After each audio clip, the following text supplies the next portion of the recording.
नमस्कार, मैं हूं दीपांशु भंडारी। हफ्ते का है आखिरी ट्रेडिंग सेशन, बट नई मंथली एक्सपायरी की शुरुआत हो चुकी है और पिछले 2 दिनों में जो हमने बाजार में देखा, इनफैक्ट बजट के बाद से ही बाजार में जो सुस्त कारोबार देखा है, बट उसके बाद रोज एक रिकवरी भी आ रही है। उसके बीच हमारे बाजार नई सीरीज में कैसे प्रवेश कर रहे हैं और कैसा रहेगा एक्शन, इस पर है हमारा फोकस। फिलहाल एक बार ग्लोबल मार्केट्स पर नजर डाल देते हैं। थोड़ी नरमी यहां पर भी पिछले कुछ दिनों से आ रही है, हालांकि कल अमेरिका में जरूर मिला जुला सेशन रहा, बट बाकी जो संकेत आ रहे हैं वो ठीक ठाक नरम ही आपको आते हुए दिख रहे हैं। एशिया में जापान एकदम सपाट कारोबार करते हुए दिख रहा है। हमारा गिफ्ट निफ्टी मात्र 30 अंक ऊपर है, बट अमेरिकी फ्यूचर्स पर रखिएगा नजर, यहां पर आपको अच्छी बढ़त आज सुबह बनती हुई दिख रही है। कच्चे तेल में भी हल्का फुल्का एक्शन है, हालांकि गोल्ड और सिल्वर में कल शाम भारी गिरावट हुई है। तो आइए समझते हैं इन सब बड़ी मूव्स के पीछे वजह क्या है, अमेरिका में कल का एक्शन कैसे रहा, आज के लिए क्या कुछ इंपॉर्टेंट है। सारे ग्लोबल संकेत लेकर नुपुर हमारे साथ तैयार है। Nupur, good morning. जरा बताइए कैसा रहा कल का अमेरिका का एक्शन, ऑफ कोर्स आज ग्लोबल बाजार क्या कह रहे हैं? Good morning. कल तो मिला जुला एक्शन था, जैसे कि आपने कहा। कल हमने फिर से एक बार नैस्डैक में कमजोरी आती हुई देखा। हालांकि डाउ में आउट परफॉर्मेंस बरकरार है, ऑफ हाइज होके बंद होते हुए दिखा, लेकिन फिर भी हरे निशान में ही बंद होते हुए नजर आया था।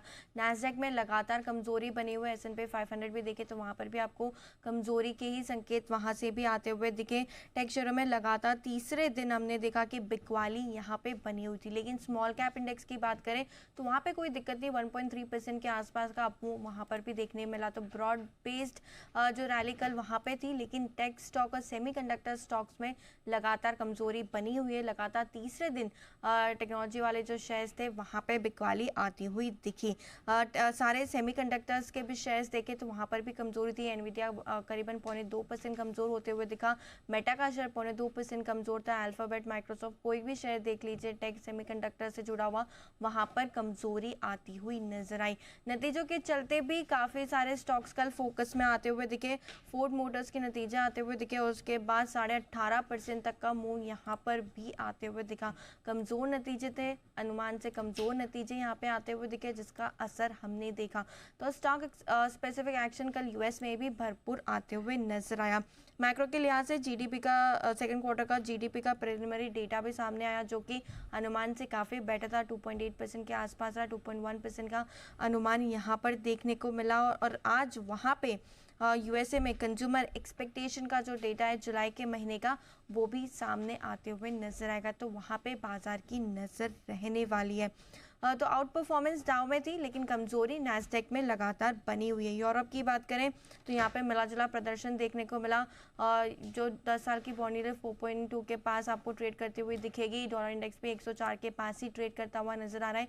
कमोडिटी बाजार में हालांकि हलचल काफ़ी कुछ देखने को मिल रही है।